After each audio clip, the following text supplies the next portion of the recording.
Welcome to another episode of the Super Movie Studies Podcast, a community of superhero movie fans, teachers, and students.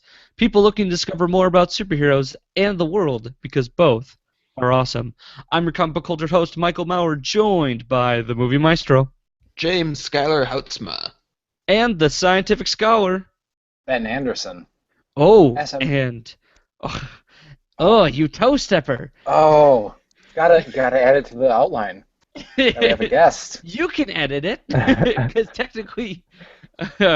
All right, whatever. We have a fourth man joining us tonight. We're on a streak of guests right now. I mean, we're like on 4 in a row or something. Who's here? Our Star Wars expert tonight. Grant Austin. Oh yeah. What is this? Your 8th appearance? You're practically a full-time panel member. Nice edit to the outline. Big I giant know, it's letters. gigantic. I don't think I've been on that many times, but yeah, it's been a few. All right, Ben, pick us up. SMSP is your premier movie discussion podcast. Every week, we continue our journey exploring our favorite subject, superhero movies. Every fan sees the movies differently, so we gather some amateur experts to discuss certain aspects of the movie. Whether it's money, comic books, music, traders, or science, SMSP talks about it all in this week's episode. Star Wars: The Force Awakens. And yes, there will be spoilers.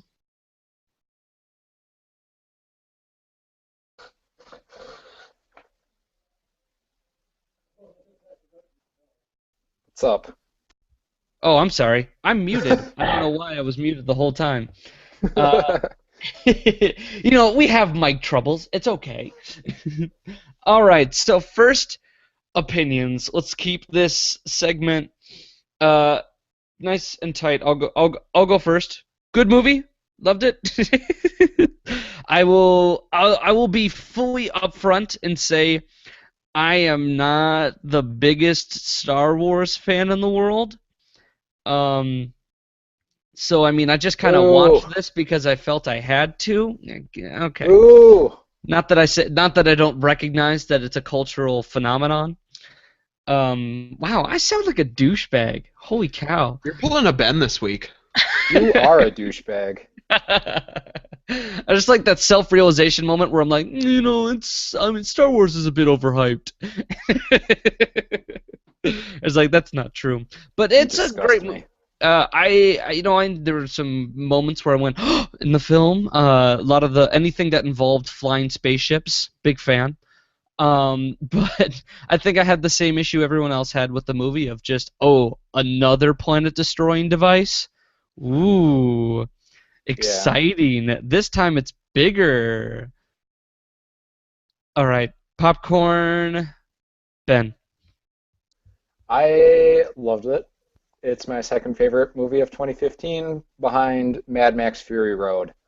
Um, and yeah, I think it succeeded in every way that the prequel failed. It was exciting, the characters were relatable and interesting, and it was fun, and it was like I didn't mind that there was another Death Star, but it was bigger because it was like the old ones, man. It was fun space fantasy adventure, and I loved it.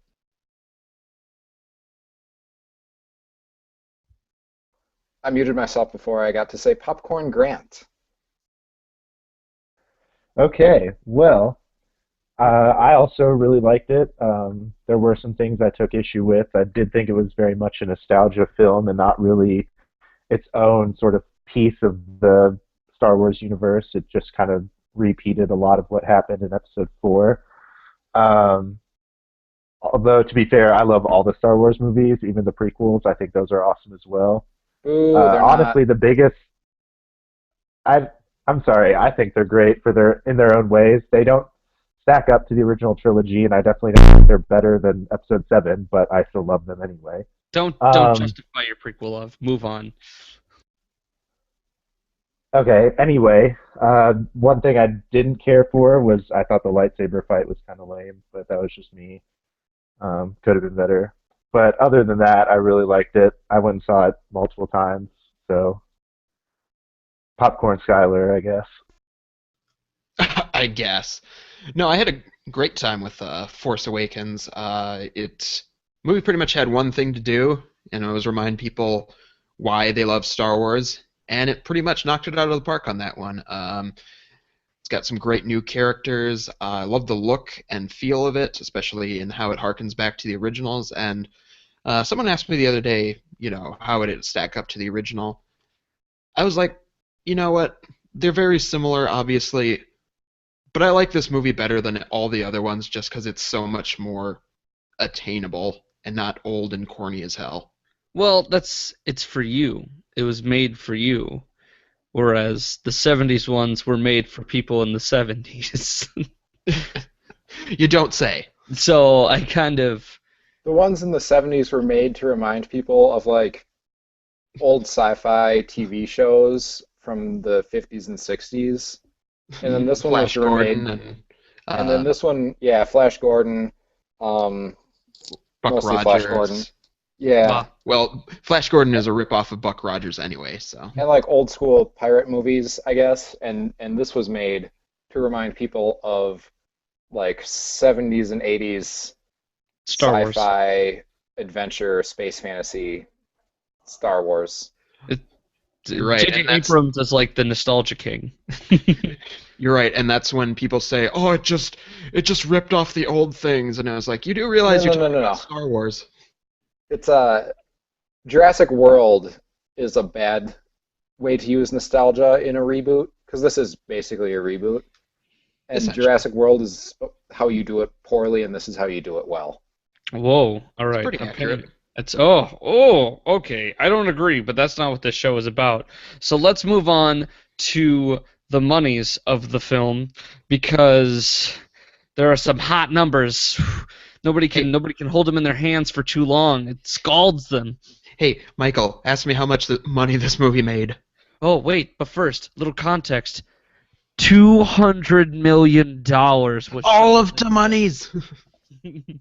$200 million was shoveled just into the production.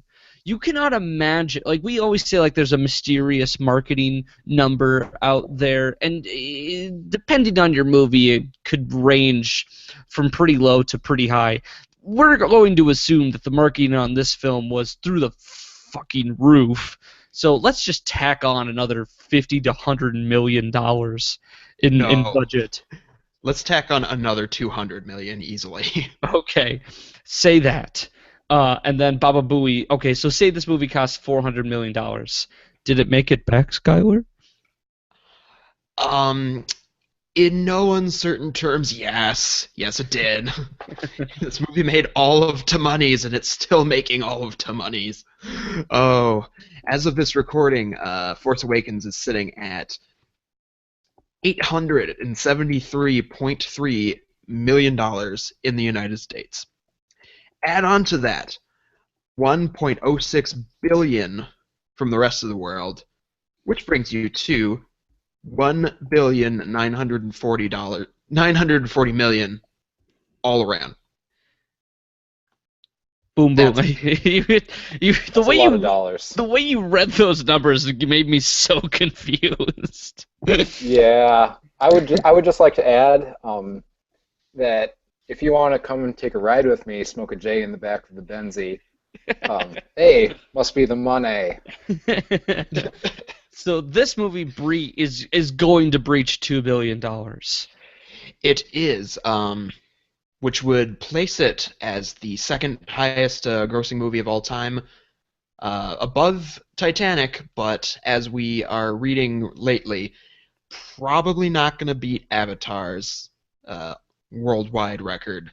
Man, In its initial run, that is. Avatar, what a lightning in a bottle that thing was. Avatar is the one movie that I saw and immediately forgot about, and I only think about it when I'm like, oh yeah, like the Star Wars totally is the top grossing movie of all time, and I was like, no, Avatar. Really? They made that movie. That's right. I thought it was just a bad dream. Right. Well, you can now say that Star Wars is the top grossing movie of all time if you keep it to the United States, Because it is. It broke that record in pretty short amount of time. Wow. But they're saying probably won't reach Avatar in its initial run. But when Disney re-releases it, which it almost certainly will sometime in the spring or summer, then we can probably start looking at that top spot. Re-releasing Star Wars. Why would they ever do that? What a Hey, silly must be idea. the money. Hey, there's a fun fact about why this movie made a ton of money, in addition to it being awesome. But apparently, Disney was forbidding movie theaters from allowing people to see it for free, even their employees. So, and anybody who broke this rule would be banned from showing any Disney productions in the future forever. So, even Well, employees had to pay to see this movie. that sounds exactly like Disney. They can be a bit penny pinchy sometimes, and then they can just shovel money into a project for. Disney rhymes with Nelly. Does it? There's a conspiracy. God. All right, let's move Fun on fact. to Fun fact. I just want to throw this in there. one more fun fact. Everyone says that there's no word in the English language that rhymes with orange, and that is 100% untrue. The word sporange rhymes with orange, and that's the part of the mushroom that produces spores. I'm Thank editing. you. I'm editing that out so hard. You. Okay. Don't cry about it. I'm not going to cry. It's not your party. All right, so we're going to move on to source material, says comic books. But Michael, Star Wars isn't a comic book. You're absolutely right, Skylar. Thank you. I'm going to do the best I can here with a bunch of random excess information pertaining to how comic books tie in to the Star Wars universe from a marketing standpoint as well as from a storytelling standpoint. So the first story I want to tell you, we're going to go back to 1975. Lucasfilms approaches Stan Lee and says, "We want to make a Star Wars comic book that will be produced monthly along with the movie's release." And Stan Lee says, "No, I'm not so sure. Movie tie-ins aren't hot in the 70s for comic books. Star Wars, of course, wasn't a cultural phenomenon yet. It hadn't come out. There wasn't a whole lot of hype before this movie. And so Lee said, all right, this book has to reach 100,000 copies sold before I'm even going to consider giving you royalties back." And fast forward 2 years later, the book is going strong into 78 and 79. And Jim Shooter, editor-in-chief of Marvel Comics, states, "That series saved Marvel financially between 78, 79, and 77. That was a weird way to phrase those numbers together. So obviously that was a hit. And that series continued all the way until 1987. It was just called Star Wars, and it was a monthly comic. I think it took place with events between episodes 4 and 5. And then eventually Oh, sorry, what? I was just going to say that series still runs pretty well. We see it come into the store every once in a while, and it sells for quite a bit more than your average 70s comic. All right, quick pause. Guys, if you're ever going to say something and like a person moves on and they're like, "Oh, hold up, wait, what were you going to say?" Please do not use the phrase "I was just going to say," because it's a bitch to edit out, because I edit out the part where I say, "Oh, hold on," or anyone says, "Oh, wait, hold on, what did you want to say?" Just say it as if you were going to say it. Maybe lead with that. Oh, hey, I edit that part out, so don't include that. It's He's told us this before. We just forget. Okay. And then, after 87, Dark Horse picks up the franchise in 91. They start publishing various miniseries, different short stories, I don't know if they had any long-running issues going on. Dark Horse isn't really known for that outside of like Hellboy, and they held on to the series, they held on to the franchise until about 2014, and then comic publishing rights returned to Marvel in 2015. Disney having bought Marvel, the company, in 2009, and Lucasfilms in 2012, it's only natural that they would want the comic book publishing rights as well. Um, and so now we get a whole new line of 2015 comic books. All right, everything that came before is no longer considered canon. All those stories. Am I right, Grant? Yeah, pretty much. Everything prior to 2014 is, other than the movies, the Clone Wars TV series, and the Rebel TV series that there was, are the only things that are pre 2014 that are still um, canon. Okay. We'll get to more on canonness in a bit, but I just want to discuss the. Oh, okay. Sorry, someone was buzzing really loud. Um, I just want to discuss the different comic books they have released and what I've read in preparation. They had a whole lineup of content called Journey to the Force Awakens. It was all these comic books, little books, novels, short stories that were all sort of just material that all took place between, or that was all supposed to be stories between 6 and 7 episodes. And I only read about 2 of those. Star Wars Shattered Empire comic book, which is pretty cool. It's about a 4 or 5 issue arc dealing with Poe Dameron's parents and their travels with Princess Leia and Han Solo, and it's actually like really cool. And by the end of it, Shala I forget, Poe's mom saves a Force-sensitive tree with Luke Skywalker, and then gets to keep that tree because there were 2 of them, so she keeps one, Luke keeps the other, which hints at the fact that Poe might be Force-sensitive. Anyway, there's also going to be another Star Wars comic book coming out in March called Special C-3PO, which deals with the story of how C-3PO got his red arm, because we all just got like thrown into that one-liner in the movie. I bet you're wondering how I got this. Not really. We're moving on. I thought it was really funny. C-3PO is so full of himself. I groaned when he showed up on screen. Oh. He's iconic. And the other thing I read was a short children's book, ages 9 through 12, by Greg Rucka, who's famous for his Batman run and Action Comics run. It wasn't a comic book. It was literally 3 stories dealing with FN-2187, Finn, Rey, and Poe Dameron.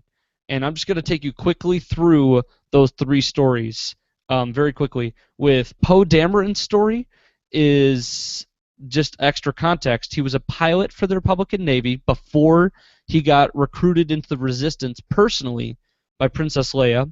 The first mission he did for the Resistance involved stealing a yacht-class spaceship from a senator and fighting off 3 Star Destroyers and endless amounts of TIE fighters in order to get it back to the Resistance with some vital information.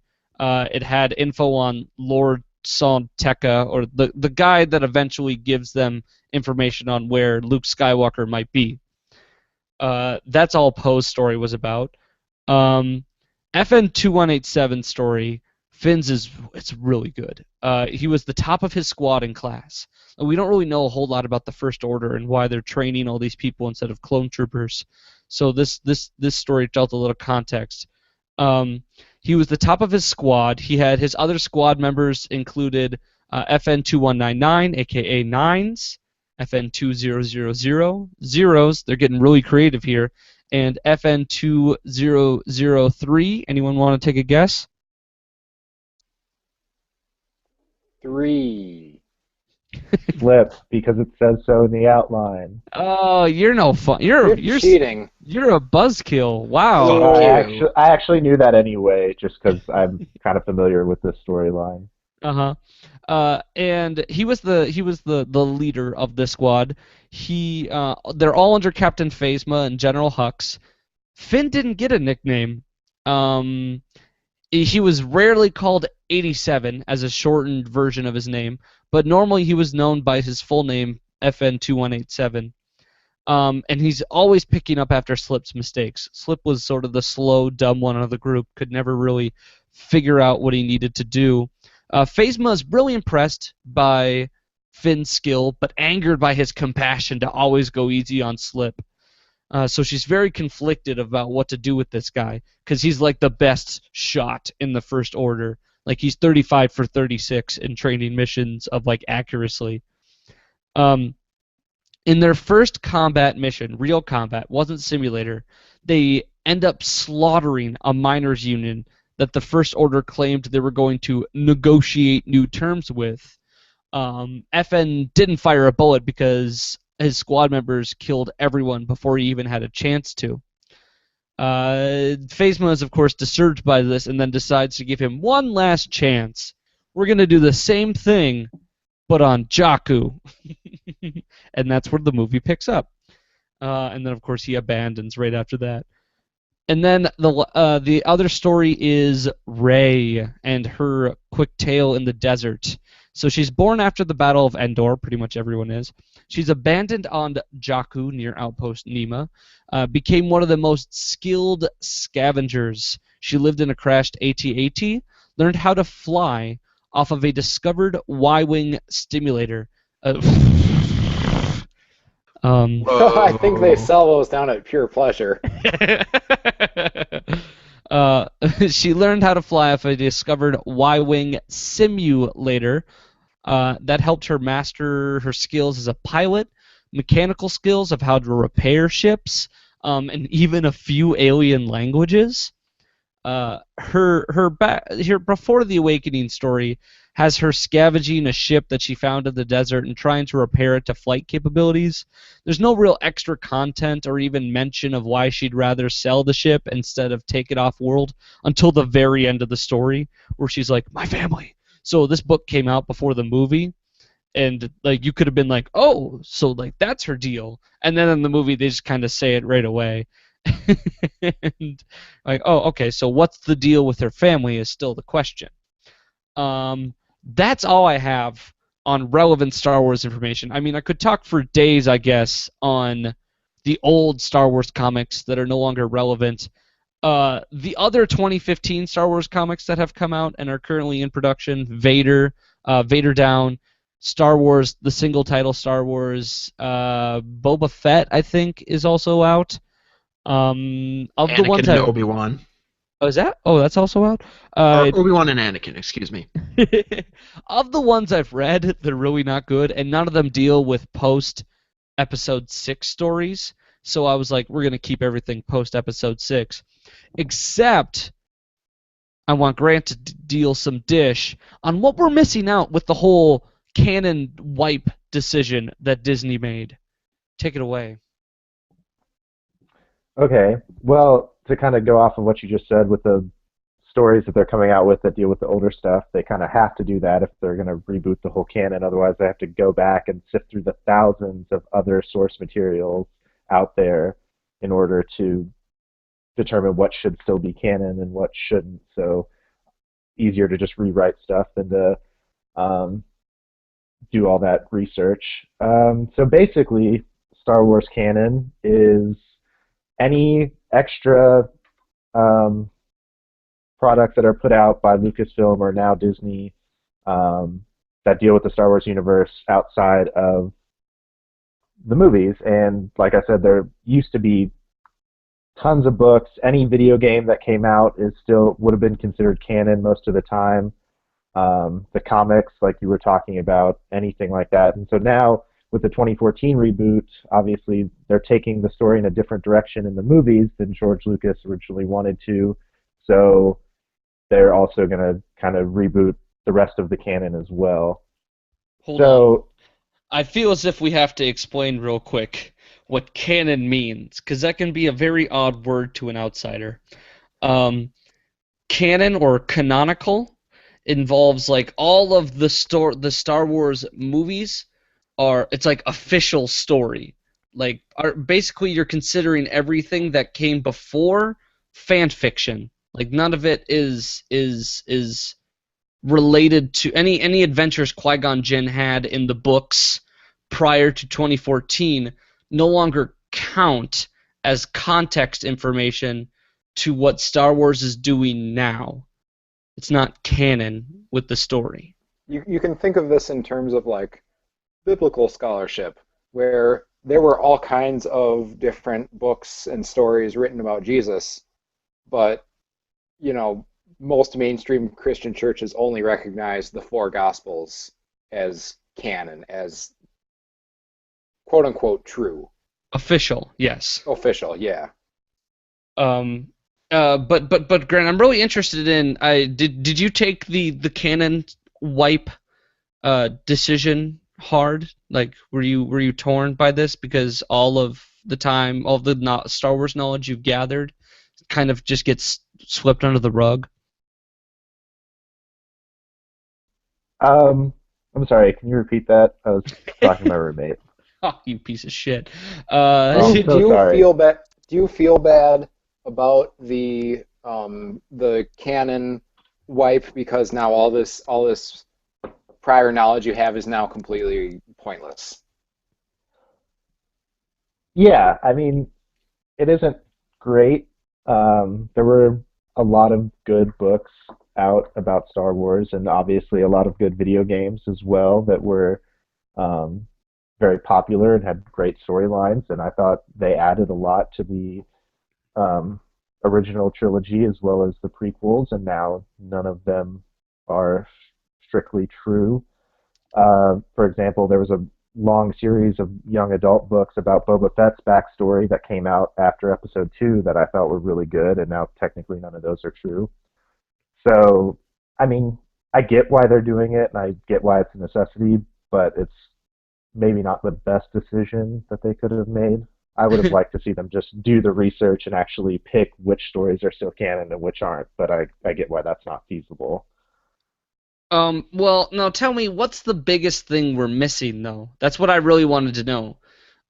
Is what's like the biggest influential character that never showed up in the movies, but like everyone knows about, who's read an extra Star Wars story or two? Okay, well, especially with the prequel books and books that are Old Republic, so pre Episode One, you missed out on a lot of characters. I mean, some that are only mentioned in the movies, like Darth Plagueis, and then also some other ones, Darth Bane, who is really important as far as Sith history goes. And then also with the Clone Wars, especially, you miss out on a lot of the other Jedi. So, I mean, you see some of the main ones in the movies with Obi-Wan, Anakin, Yoda, Mace Windu, but you miss out on a lot of them that are also really cool, like Shakti or Ayla Sakura, who do a lot of really cool things in the books and video games that um, now their whole stories have to be remade to be considered canon, which is kind of unfortunate because their stories were already really good. No, I haven't read much, but what I've heard a lot about is there's this big badass in the Star Wars expanded universe, and his name is Revan. Ravan? Help me out here. Um, okay, so I read some stuff about him a while ago. I'm refreshing myself with a quick internet search, but he wasn't strictly Sith, if I'm not mistaken. He was kind of off doing his own thing. He really switched between sides a lot, um, and he just kind of did a lot of stuff in the um, kind of Old Republic prequel era, and really he just did his own thing, killed a bunch of people, kept switching sides, very much a bounty hunter of sorts. So I can't remember a lot of specifics about him, though, off the top of my head. Sorry. That's fine. That's the number one name that gets brought up of just like, when are we going to see Revan in a movie when I'm searching the internet? And I'm like, who the hell is Raven, or whatever his name is?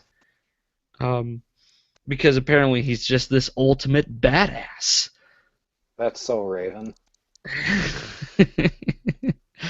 Oh, all right. Anything else you want to talk about this canon bullshit?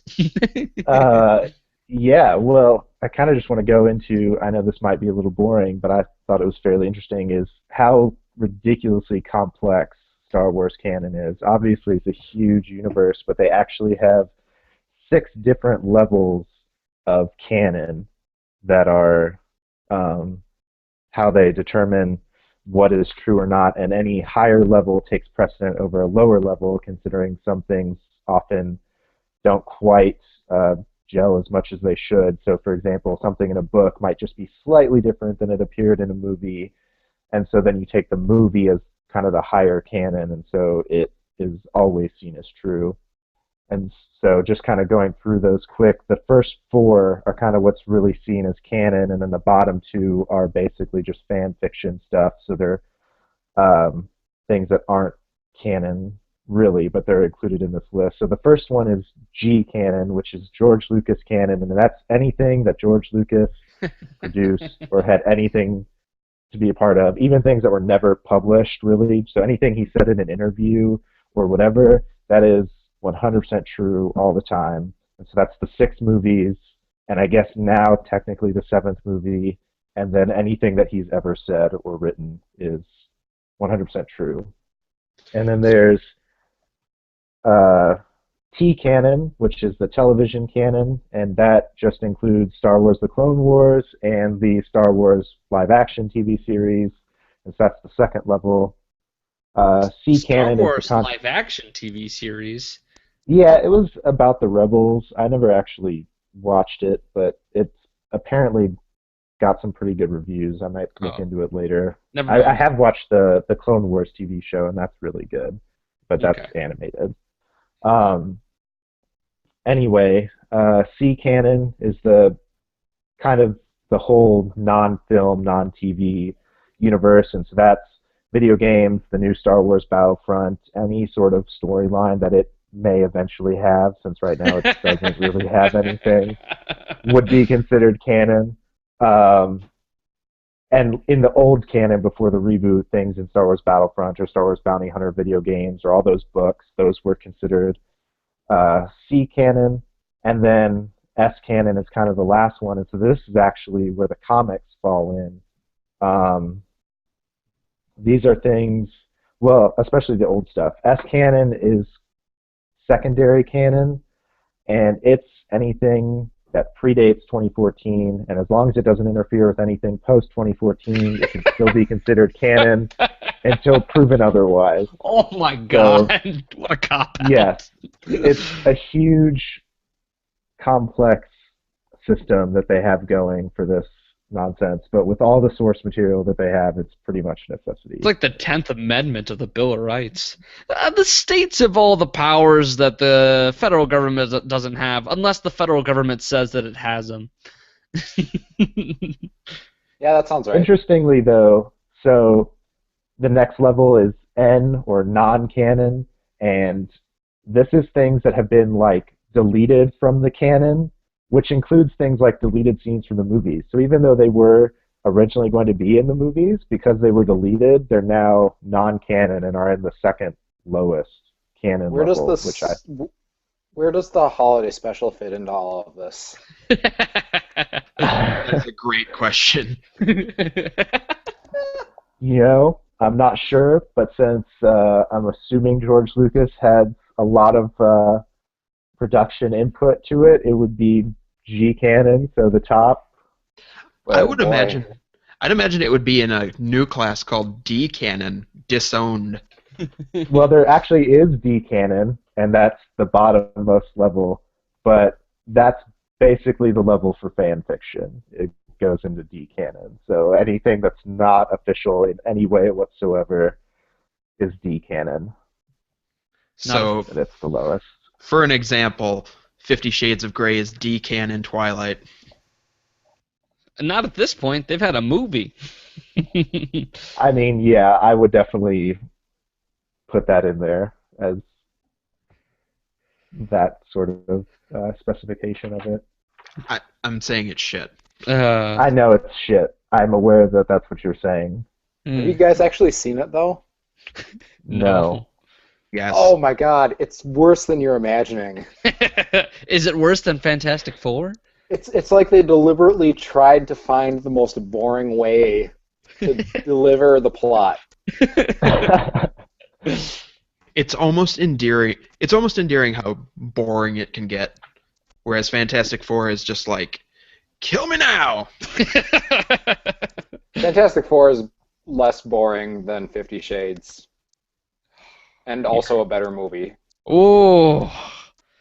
We All can right. talk about 50 Shades some other time, but like Yeah. the, We'll the devote an complexity episode of to its awfulness is just astounding.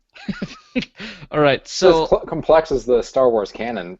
uh, so who's typing? I hear you're typing.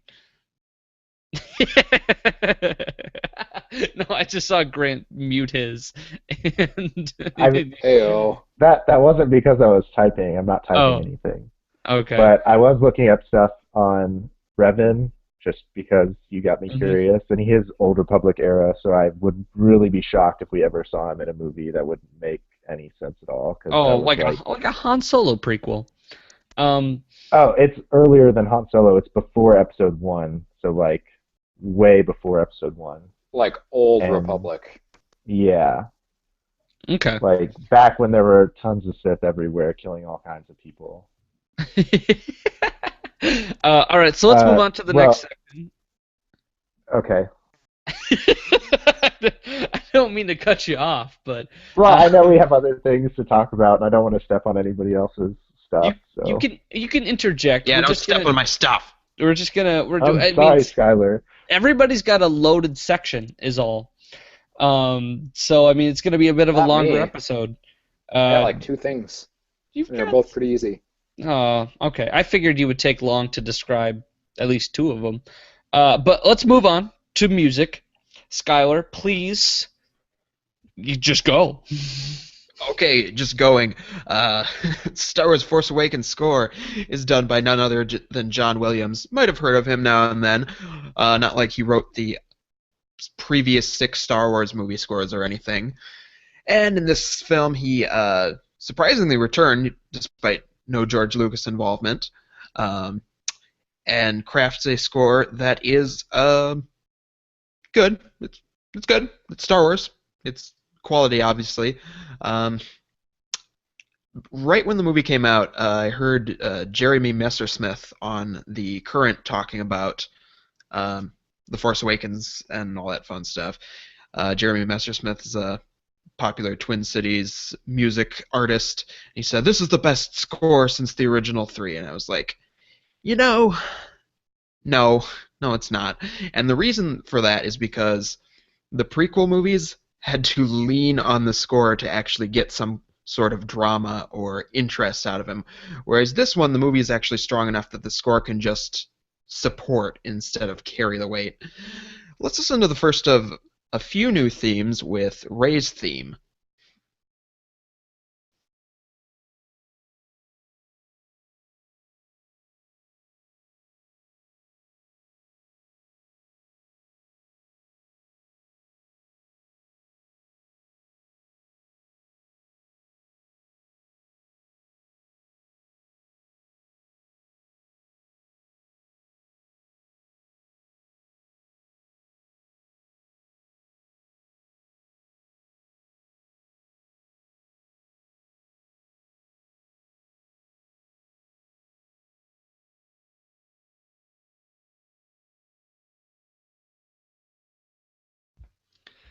Um.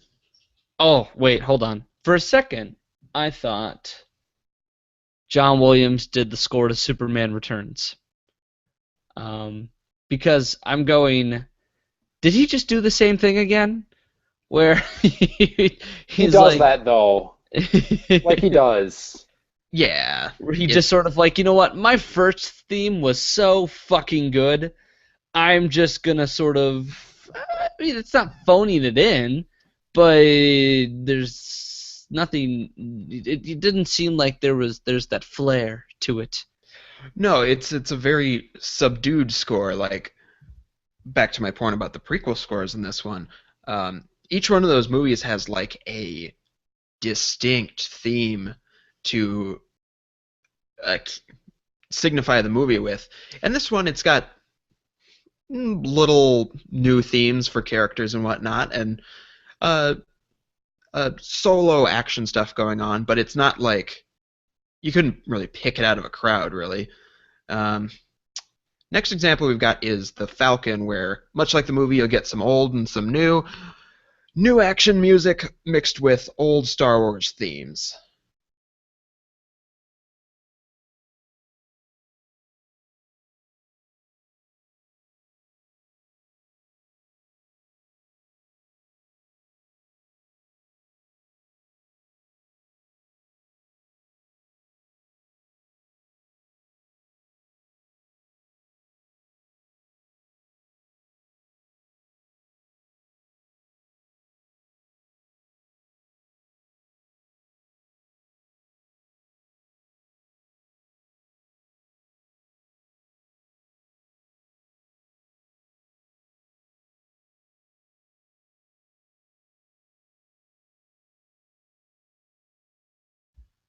Are you sure he didn't just? You're not just pulling clips from Star Wars: New Hope?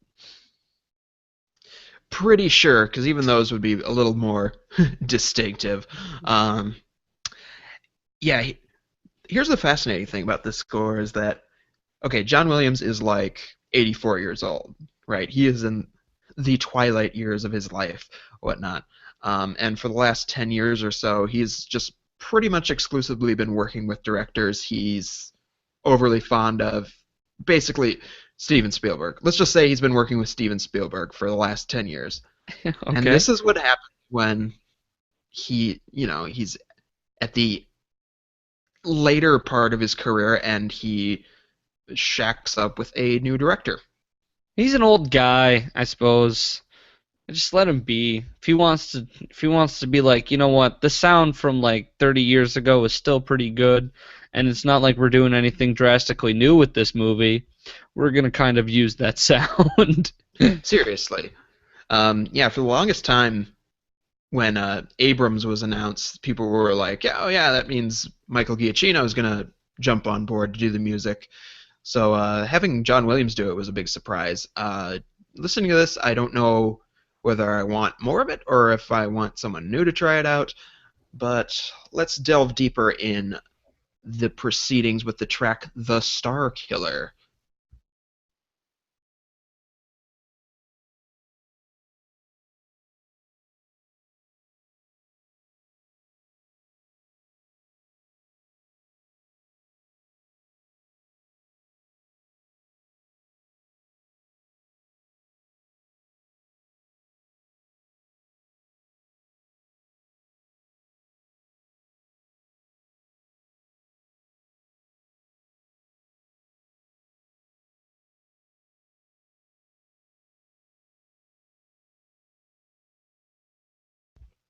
Was this the scene where they were killing that planet? It was, and the reason I picked it out was because I think it was one of the better musical moments of the Hmm. film, and well, probably actually just one of the better moments in general, particularly because the music really worked for it. So I thought Well, it they was were. worth mentioning. I mean, they were trying to justify another planet-killing device with, hey, this time it's a little bit more emotional. It because is. because in episode 4 they couldn't really portray that emotion. Alderaan, when it blew up, it was just pew, pew. You And monsters. yeah, we didn't see anybody die on it. It was just gone. We had no grasp. No, Whereas this one, you're like, the people see it coming, and they just get incinerated like Pompeii under Vesuvius.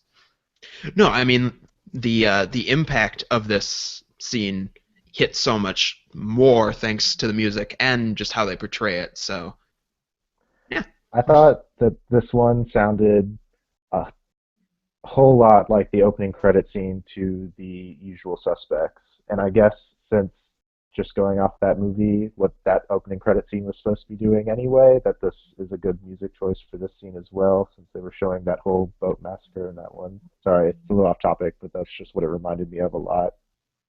Fair enough. Well, That's what we it's do. funny because John Ottman was the one who did that music for that movie, and that ties back into Michael's comments about Superman Returns.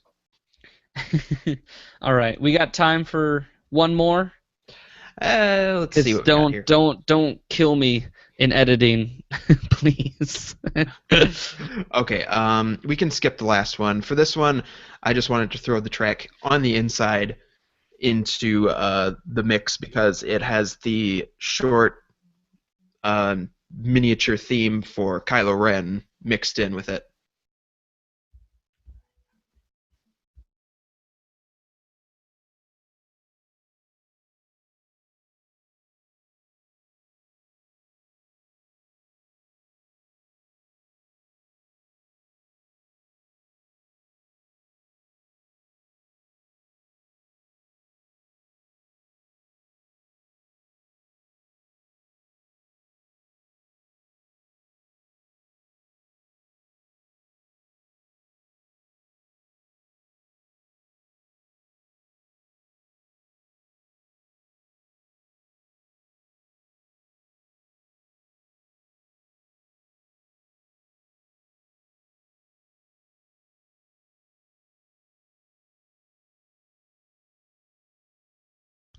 Now you're saying this was the theme to Kylo Ren? Not in its entirety. Every time you hear the dun dun dun dun. Well, that's funny because I didn't hear any bitch fit in this entire song. This was also fun fact, the score for Jurassic Park, because John Williams has a habit of ripping himself off somehow. Oh man, the prequels where he just modulated the whole theme and slowed it down and said, "Good enough." Oh. Yeah, Wait, what are we talking about here? this sounds like it could have come out of the original Jurassic Park movie.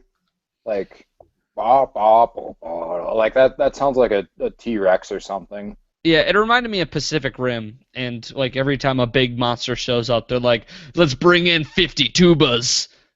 Yeah, and I'm just kind of pointing out, something we've been talking about, how John Williams like doesn't have a whole lot of variety in his scores. Like Well, not anymore. The man's old. I think he he's done his due diligence. and he's always been a better guitar player than a composer, in my opinion. Oh, oh, Fun oh. fact, he is like a world-class classical guitar player, like one of the greatest of all time. He's also a jazz pianist that is pretty renowned as well. Well, good for No, you, but John Williams. Oh, go ahead. but springing off your guys' point about the don don don don, I feel like if he had just developed that theme more than a 5-note little throwaway thing, it would be more distinctive. And now here we are comparing it to other stuff. That's how we know things. Is you just compare it to something you know. Are you gonna be like, that sounds so cacophonous? You just make up words eventually. It's pronounced cacophonous. I know, but I was making up a word that was meant to mean new. So any more music, Skylar? No, that's about the extent of it for Star Wars: The Force Awakens. Good score, nothing terribly memorable, but it gets the job done. Curious to see if he stays on board for Episode 8. Okay. I mean, honestly, at this point, I think Star Wars was just asked John Williams, and then he said yes, and they're like, all right, we're going to use your name. We don't really care how good the score is. It would have upset a lot of people if anyone other than John Williams did the score for Star Wars 7? It's what is it? I forgot my train of thought. Fuck it. All right. Let's move on to our next section. Science. Big Science, Big science. All right. featuring the hit single "Oh Superman." Shut up. Hey man, it's a good album. I believe you. So, you deal the order of this in terms of Okay. importance. I mean, I'm gonna guess Kardashev, BB, and then lightsaber. Nope, other way around. Oh, we're gonna start with In lightsaber. the order it's printed in the outline. No. Well, then it wouldn't be the other way around. Okay, but anyway, It'd be in a just different order. just okay, different order. Go. Okay, so the first thing I want to talk about is the new Death Star, Death Star 3.0. What's it called? The Star Killer? Star Killer. Star Killer Base. Okay. So, how do I want to approach this topic? So the study of the future and the development of technology in human societies is called futurism. And one thing that futurists like to do is try to figure out how advanced, like have some kind of objective measure of how advanced, in air quotes, a civilization is. And one thing developed by the Russian astronomer and physicist Nikolai Kardashev in 1964 is called the Kardashev scale. And basically it charts the development of a civilization based on how much energy is available to them.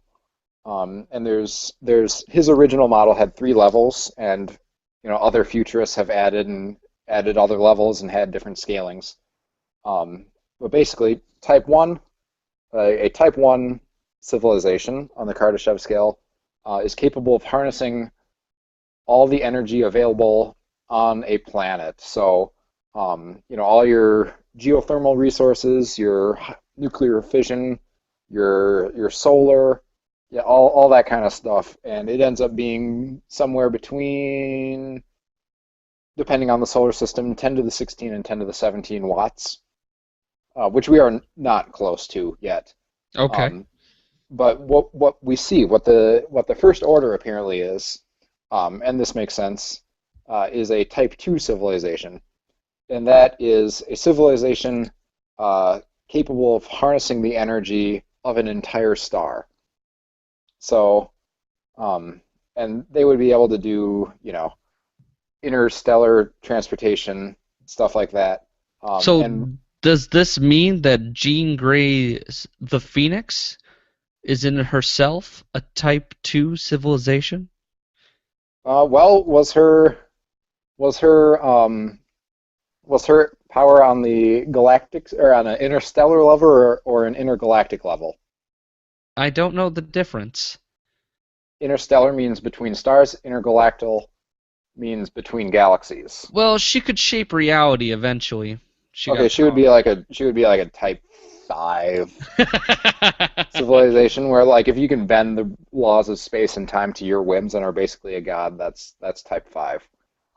But what we see is we see the First Order, and major spoilers here, being able to harness the power of an entire star, which would make them a Type 2 civilization. And what they do for this is something called stellar lifting, where they have material from the sun that they siphon off and use for some other purpose. And it's a real thing that people think about and like try to propose ways that this might happen. And Ballin'. we're not humans are not close to being able to do this, but it'd be nifty. Mm-hmm. And then Type 3? Uh, Basically, Type 3 you can use the energy of an entire galaxy. Like a galactic core? Or just able to just sort of pull energy out of the air?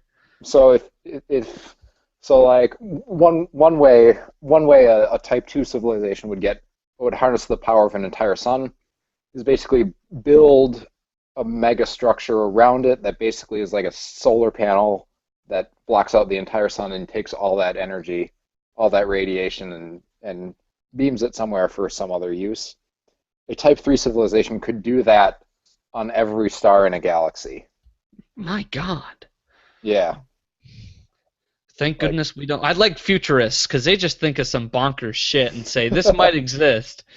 um, Carl Sagan kind of figured out a way to figure out intermediate values of Kardashev's scale.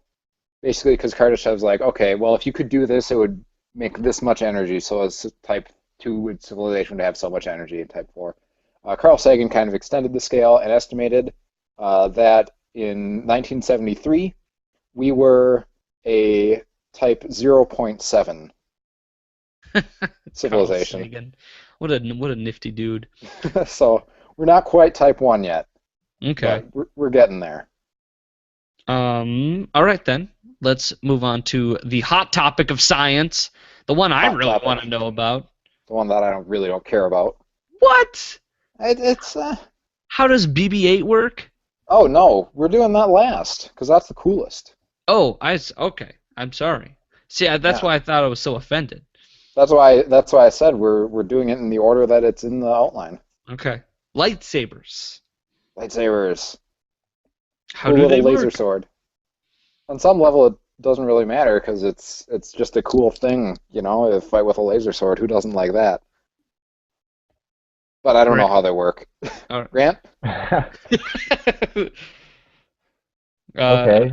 Um, well, from a very basic standpoint, you have kind of three main components of lightsaber. You have a power source and a focusing crystal, and then a blade length adjuster.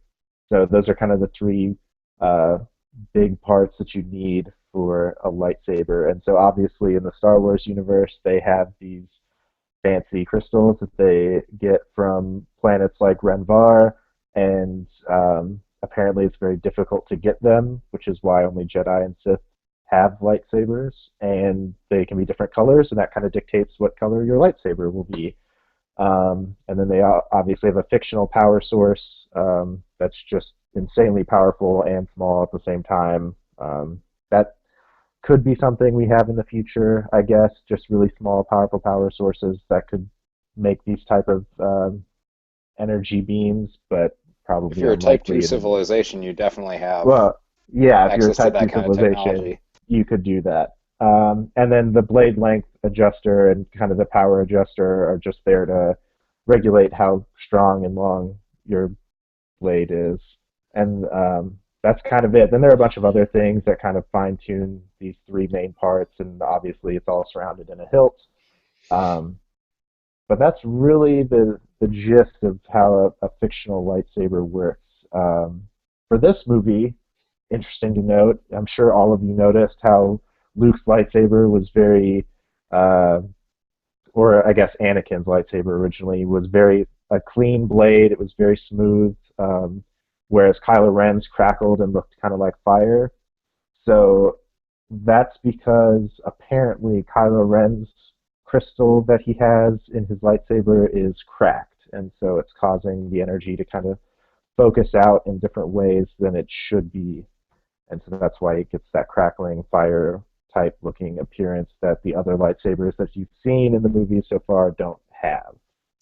That also explains the hilt on his that other ones don't have. We have a book explaining this at the store, and I was a big nerd and read through it. But um, apparently, because of the unstable power, it needs an exhaust, or in this case, two. So instead of just being a hilt, that's an exhaust for all the energy coming off his lightsaber. That is way more interesting than I was like, oh, he put a crossguard on it so he doesn't get his hand chopped off because he saw what happened to everyone else in this series. Even C-3PO. That is You know a how more people keep interesting theory than the original one people had before the movie came out, which was just that he had multiple focusing crystals going off in different directions, so see that'd be just for the stupid. sake of having a hill. Yeah, that is way more stupid than them being exhaust ports because of how unstable his crystal is. Because he's an Um, unstable person. Or should I yeah, say unstable baby boy?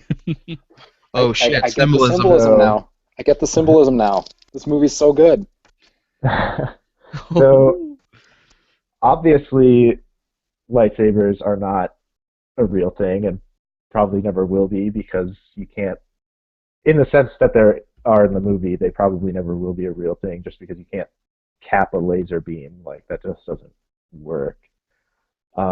Especially in something that small that you could then use as a sword.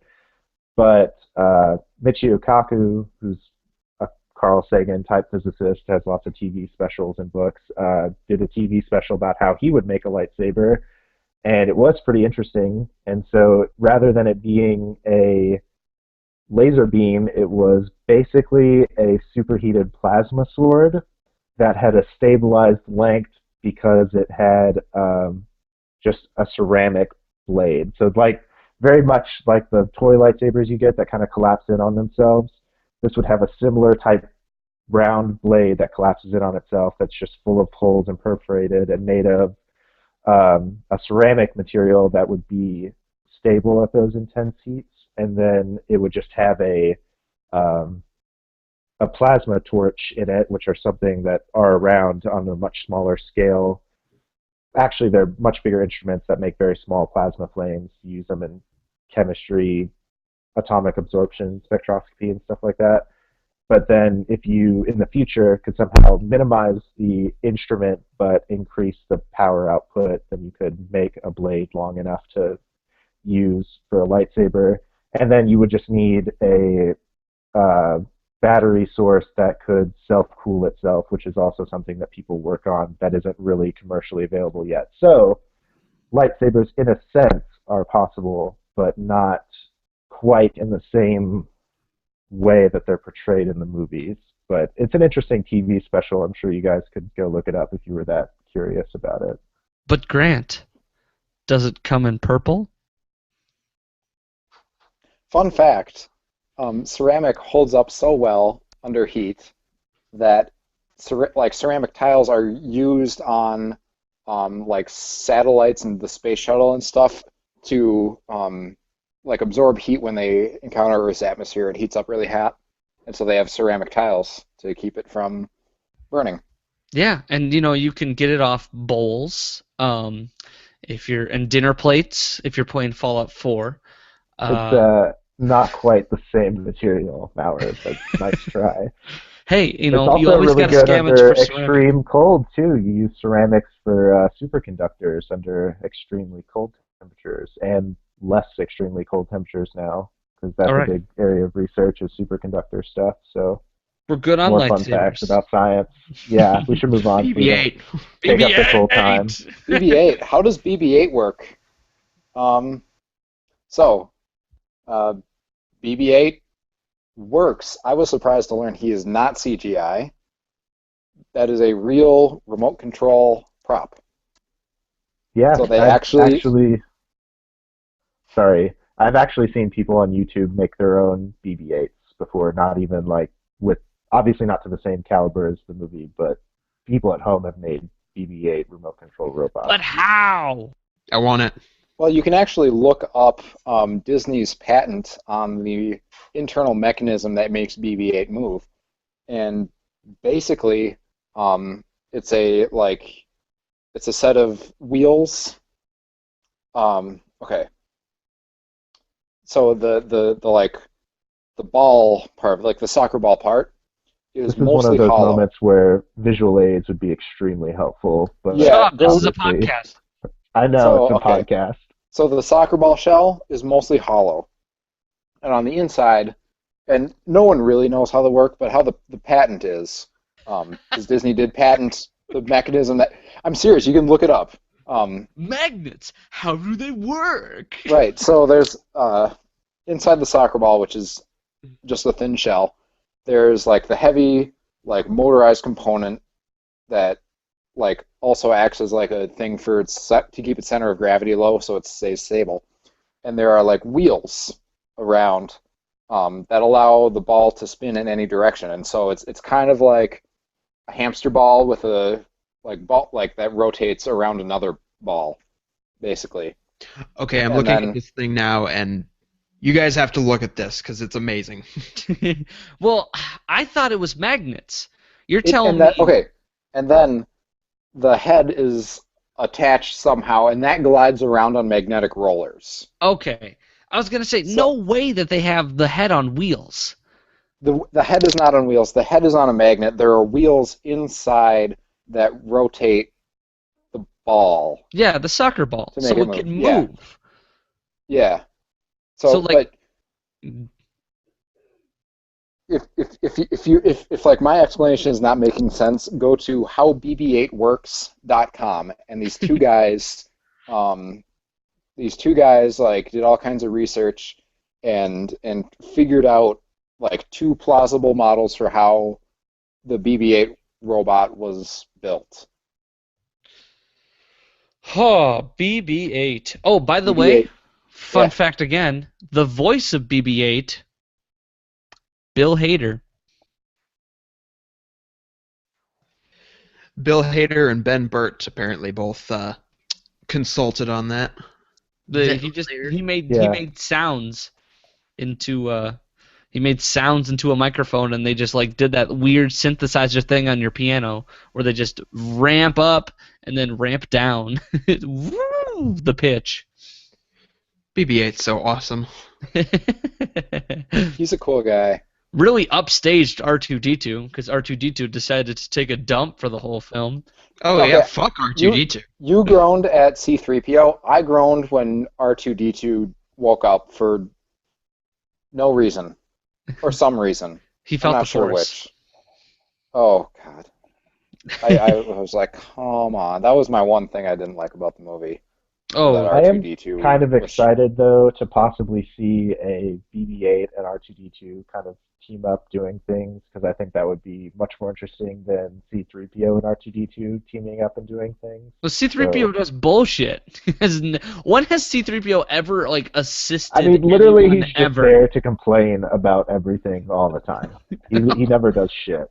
He's the comic relief, and He's not even funny. No, he's just no, annoying. he's Fuck not. C3PO. He's not like laugh out loud funny, but he gets into funny situations. He's there to translate what R2D2 says, Yeah, so that everyone's not like, "What the hell is that droid saying?" Apparently, though, people can hear droids. Though some characters can, some characters can't hear the You people mean pops. understand droids?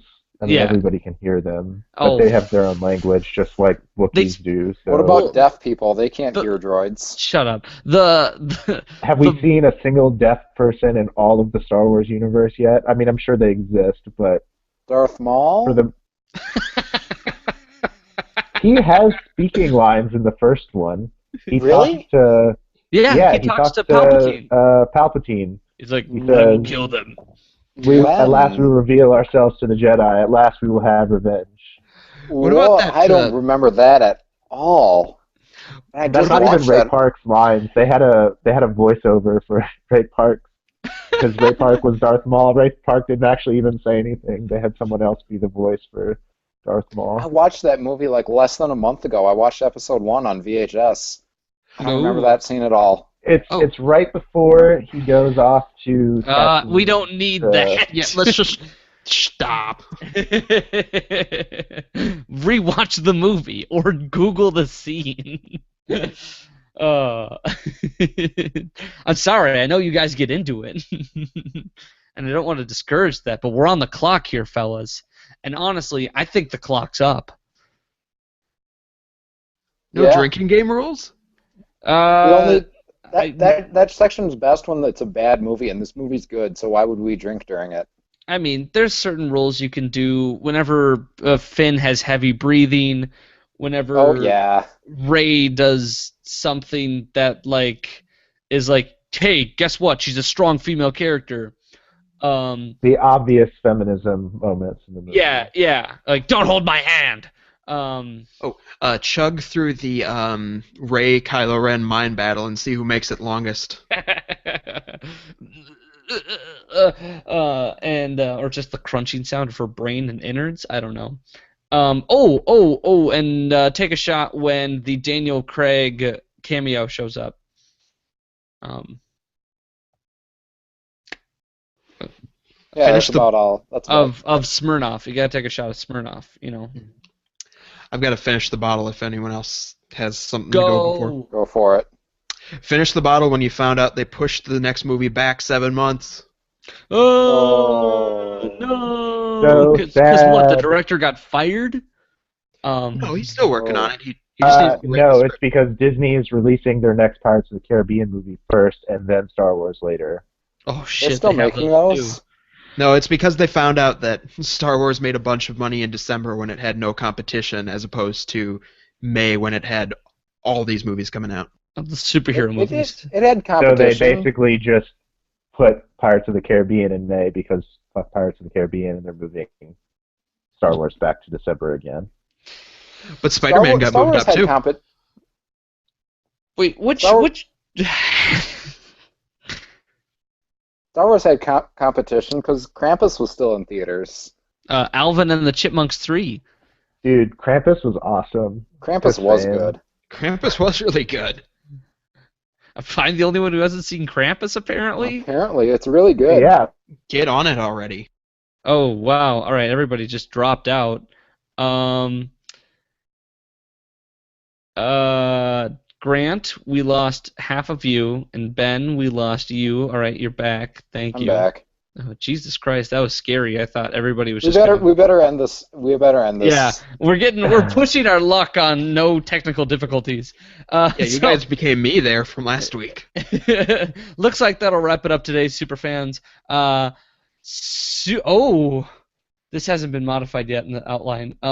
Super Movie Studies is recorded and produced by Tri-Up Cup Productions. If you like what you hear, show us your support by rating us on iTunes. It doesn't cost you a penny, and it means I need to think of something new to say there, because obviously what I'm saying now isn't getting you guys to rate the damn podcast.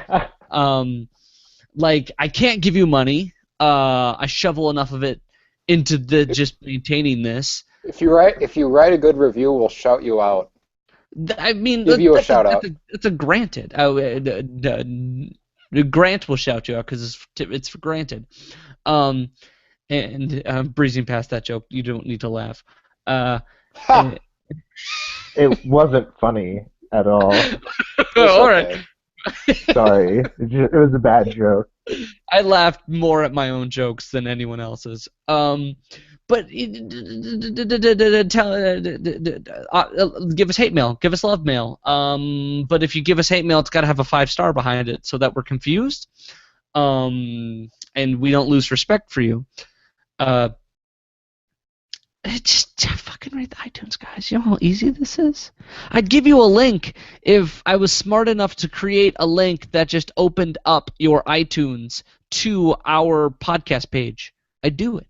I've tried figuring it out, all right? Ugh, all right, I'm Zach done. put it on the website. I will. I will. Speaking of the website, Tropcop.com. it's a coming. I believe shouldn't it be? It should pretty much be ready by the time this is released.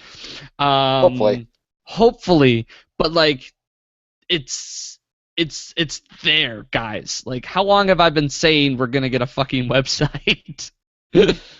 It's in the plan, and it is within grasp. If not already out. The plan is to have it out before this episode, which was the Spirit. But if not, it'll be out by this one, and by the very latest, the next episode. But first, Twitter. Yeah, we're still on Twitter at our old handle at SuperheroMC. Maybe that'll be updated, maybe it won't, I don't know, probably. Tell us how much you liked Star Wars The Force Awakens on Twitter. Don't give me your shit about how you don't like it or think Rey is a Mary Sue or whatever. I'm not having it. I'll take that shit. I want to hear it. Actually, just talk to Tom. Tom's on Twitter. He'll respond to you within minutes. Yeah, Tom's great. Honestly, like, I always log into Twitter every couple of days or so, and I just see a new tweet by him, and I just damn, he nails it. When we released X-Men 3, he was like, "Happy Martin Luther King Jr. Day, everybody." Guess what? We came out with X-Men 3. What's a coincidence? The fact that we lined that up. I didn't even try to do that, first of all. I tried to do Captain America and President's Day last year, but not X3 and MLK. And so that's going to do it today. Next week's episode is going to be Jessica Jones. Jessica Jones. Ooh. Get back here, Jessica. Jessica. The day after Valentine's Day, so that'll make you feel good. Can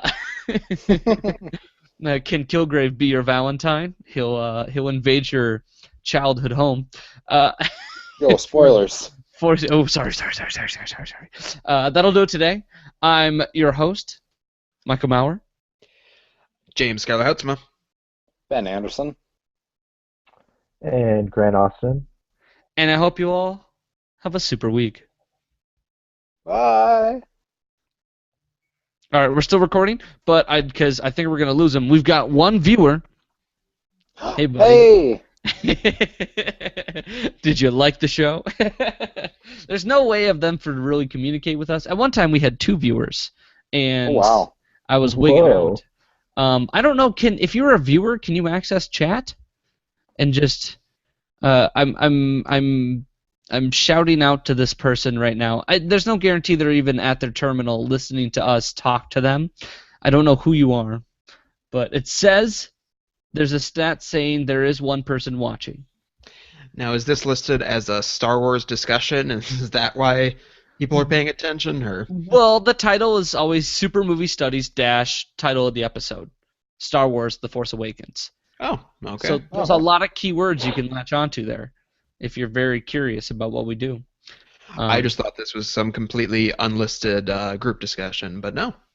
No, it's a Google Live Hangout. If you're just browsing Hangouts on air, we show up, and people will go, "Ooh, super movie," and they'll just click on.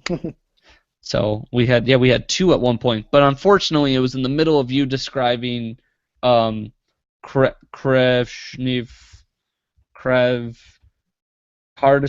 scale, and I think that person lost context real quick. I'm gonna stop the broadcast now. So, All right. viewer, if you're listening, thanks for watching. Bye. Bye.